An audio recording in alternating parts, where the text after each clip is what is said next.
Perkenalkan, nama saya Aditya Dirsandi, NPM 22315031, kelas Teknik Elektro 22A.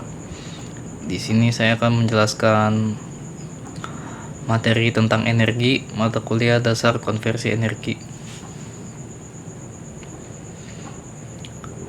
Energi adalah sebuah kata yang sudah sangat familiar, yang kita dengar dalam kehidupan sehari-hari. Kata energi digunakan untuk menggambarkan tenaga yang dibutuhkan untuk mengisi tenaga pada sebuah ponsel, atau tenaga yang digunakan oleh lemari es untuk memanaskan dan mendinginkan makanan dan minuman, serta energi untuk memberi daya pada kendaraan untuk bergerak. Energi penting dalam kehidupan sehari-hari karena dapat memberikan kemampuan untuk melakukan pekerjaan. Pekerjaan dilakukan ketika satu atau lebih gaya menggerakkan suatu objek dari kejauhan. Benda yang dipindahkan bisa sangat kecil seperti molekul, atom, elektron, atau proton, atau mereka bisa menjadi objek yang jauh lebih besar. Ketika gaya bekerja pada objek dan melakukan pekerjaan, energi diubah dari satu bentuk ke bentuk lainnya. Pada periode selanjutnya, kita akan belajar bagaimana kekuatan bertindak pada objek untuk melakukan pekerjaan. Semua kekuatan dapat dikaitkan dengan satu atau lebih dari 4 kekuatan dasar alam. Ketika energi diubah dari satu bentuk ke bentuk lain, maka hukum kekuatan energi mensyaratkan bahwa tidak ada energi yang hilang. Jumlah total energi yang dimasukkan ke dalam proses konversi harus sama dengan jumlah total energi yang keluar. Namun, pada saat proses konversi energi, beberapa energi terbuang karena konversinya menjadi bentuk yang tidak diinginkan. Banyak konversi energi membutuhkan beberapa langkah, seperti ketika batubara diubah menjadi energi listrik. Karakteristik energi yang paling luar biasa adalah ia tidak akan pernah bisa dihancurkan ketika dipindahkan dari satu sistem ke sistem lain, atau ketika itu mengubah alam. Tidak ada energi yang diciptakan atau dihancurkan. Jika suatu benda kehilangan energi, jumlah energi yang sama pasti diperoleh oleh objek lain yang terkait dengan yang pertama. Demikian pula, ketika energi berubah bentuk, jumlahnya tetap persis sama.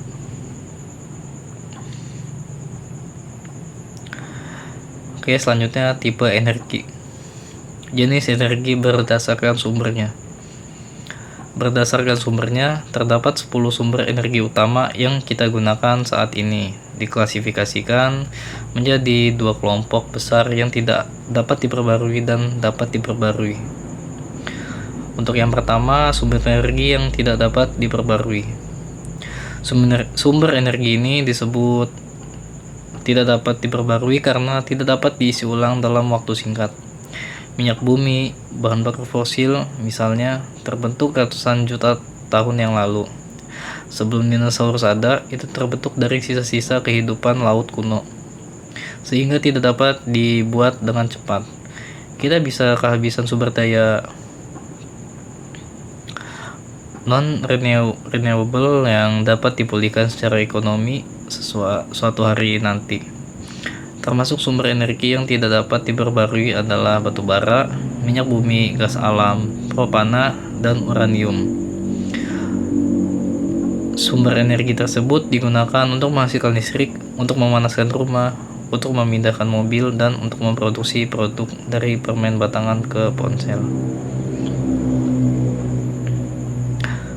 Sumber energi yang dapat diperbarui.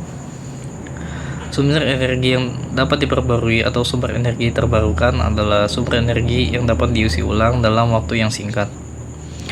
Sumber energi ini meliputi biomasa, panas bumi, tenaga air, surya, dan angin. Hari demi hari, matahari bersinar, angin bertiup, dan sungai-sungai mengalir. Masyarakat menggunakan sumber energi terbarukan terutama untuk menghasilkan listrik. Apakah listrik merupakan sumber energi terbarukan atau tidak diperbarui? Jawabannya juga tidak. Listrik berbeda dengan sumber energi. lainnya karena merupakan sumber energi sekunder. Itu berarti kita harus menggunakan sumber energi lain untuk membuatnya. Jenis energi berdasarkan bentuknya. Berdasarkan bentuknya terdapat dua jenis energi, transisi dan tersimpan, dan 6 bentuk energi: mekanik, termal, listrik, kimia, elektromagnetik, dan nuklir. Energi yang tersimpan sering digambarkan sebagai energi potensial. Contoh energi potensial termasuk potensial gravitasi atau elevasi massa bentuk mekanik, potensial inersia yang juga dikenal sebagai energi kinetik, kecepatan massa bentuk mekanik, potensial kimia, potensial terjadi reaksi kimia, potensial listrik, perbedaan tegangan, kapasitansi listrik, dan kapasitansi termal. Panas dan mekanik adalah contoh energi termal dan energi mekanik transisional. Masing-masing panas dan pekerjaan melibatkan interaksi massa yang menarik yang dikenal sebagai sistem dan sekitarnya. Ketika mempertimbangkan energi,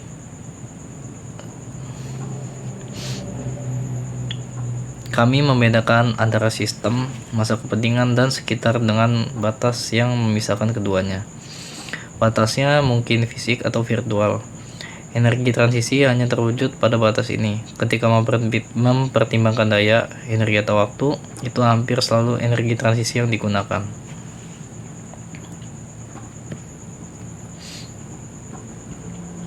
Satu, transisi.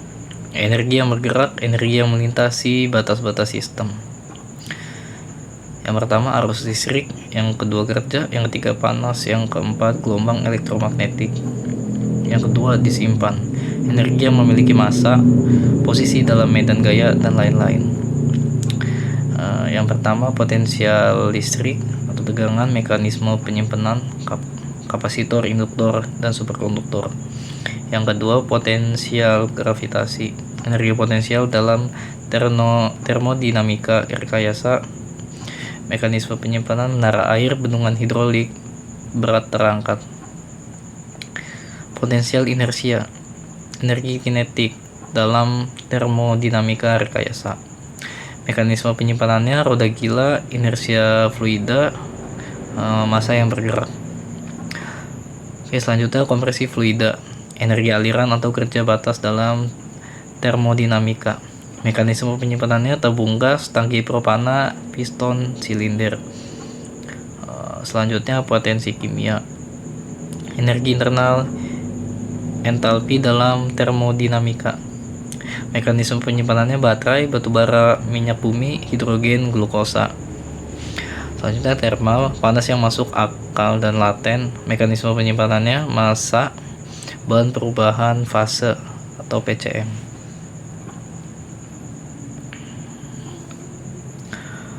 Oke, selanjutnya penggunaan energi. Bayangkan beberapa banyak energi yang digunakan setiap hari, seperti menggunakan alarm jam berbasis listrik untuk bangun tidur, mengisi daya ponsel, mandi dengan air yang dihangatkan oleh pemanas air panas, menggunakan listrik atau gas alam. Klasifikasi penggunaan energi dalam sektor ekonomi. Yang pertama residensial atau komersial.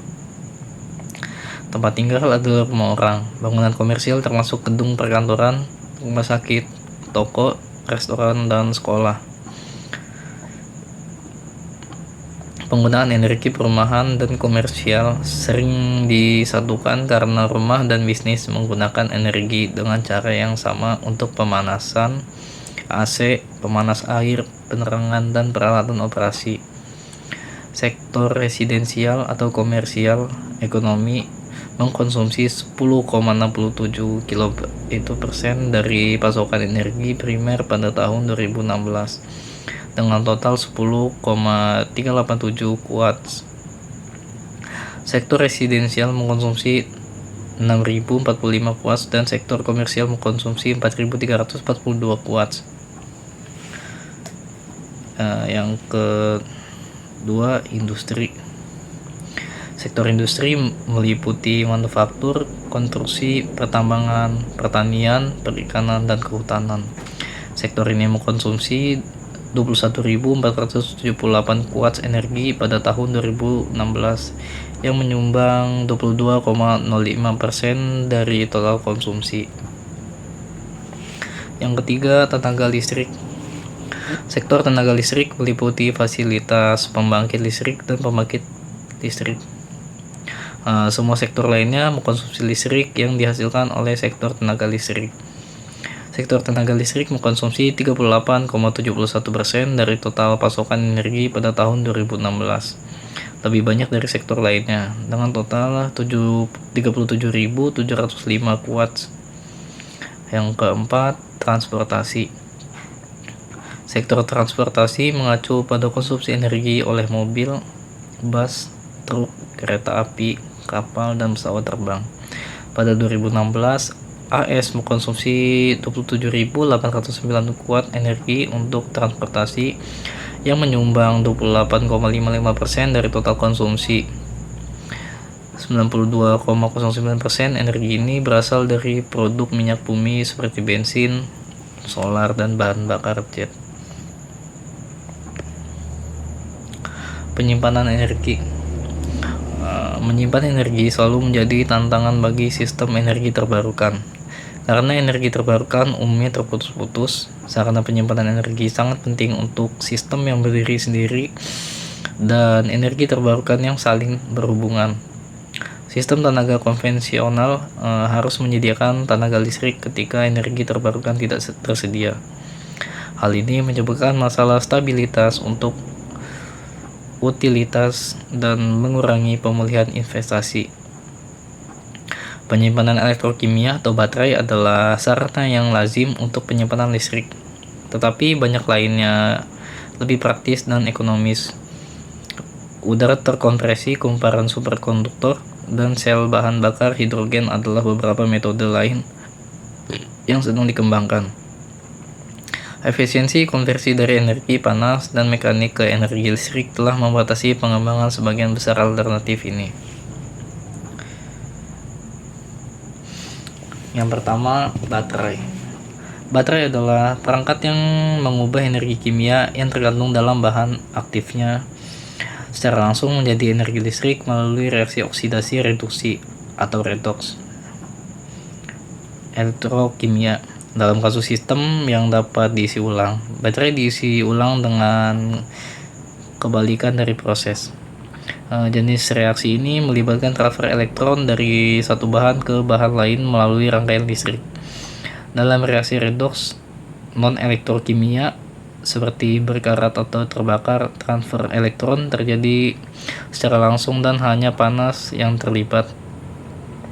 Karena baterai secara elektrokimia mengubah energi kimia menjadi energi listrik, baterai tidak tunduk seperti halnya pembakaran atau mesin panas dengan batas siklus Carnot yang ditentukan oleh hukum kedua termodinamika. Oleh karena itu, baterai mampu memiliki efisiensi konversi energi yang lebih tinggi. Sementara istilah baterai sering digunakan. Unit elektrokimia dasar yang ditunjukkan adalah sel. Baterai terdiri dari satu atau lebih sel-sel ini. Dihubungkan secara seri atau paralel, atau keduanya, tergantung pada tegangan dan kapasitas keluaran yang diinginkan. Sel terdiri dari 3 komponen utama. Yang pertama, anoda atau elektroda negatif.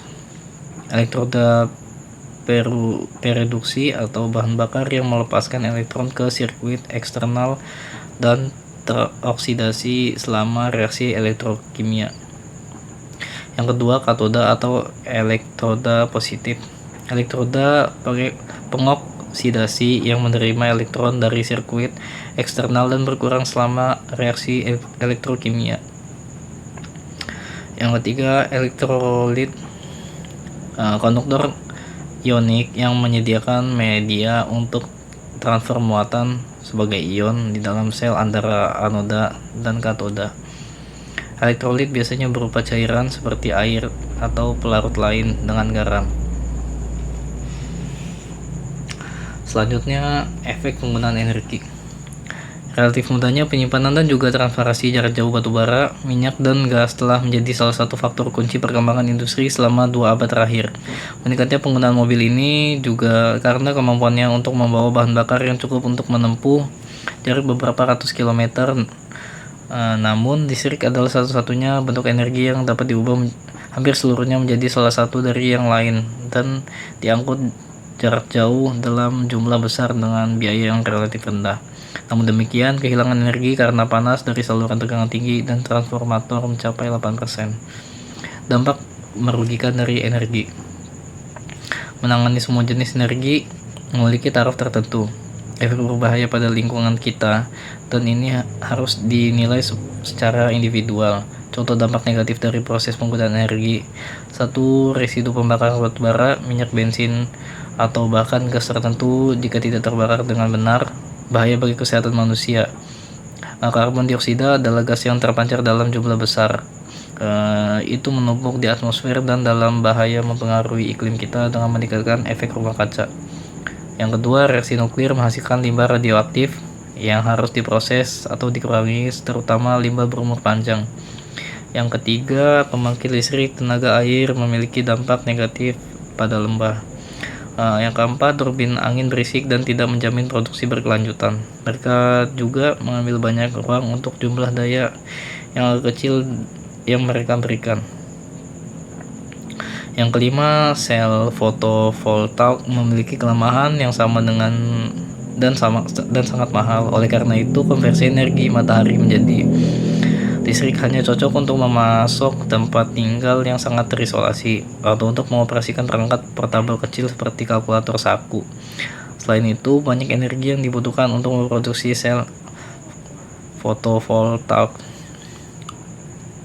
Yang keenam, polusi termal adalah konsekuensi dari degradasi energi dan semua sumber energi tak terbarukan. Sebagian besar energi fosil yang digunakan akhirnya diubah menjadi panas. Contoh sebelumnya menunjukkan bagian mobil beroperasi dengan mengubah energi kimia yang dipasok sebagai bensin menjadi panas yang dilepaskan ke lingkungan. Meskipun polusi termal ini terlalu kecil untuk mempengaruhi iklim, ia dapat memiliki efek lokal. Pembangkit listrik termal atau nuklir yang didinginkan oleh air dari sungai meningkatkan suhu hilir air ini secara signifikan, dan dengan demikian dapat memodifikasi keseimbangan ekologisnya. Penghematan yang signifikan dapat dilakukan dengan memulihkan panas yang hilang ini. Setengah dari energi yang kita konsumsi ditujukan untuk pemanasan domestik atau industri, memanfaatkan batu bara, gas, bahan bakar, minyak, atau listrik. Ini dapat dikurangi melalui penggunaan panas yang lebih efisien dari pembangkit listrik. Konsumsi energi per kapita rata-rata tidak hanya mencerminkan standar hidup, tetapi juga jumlah energi yang terbuang.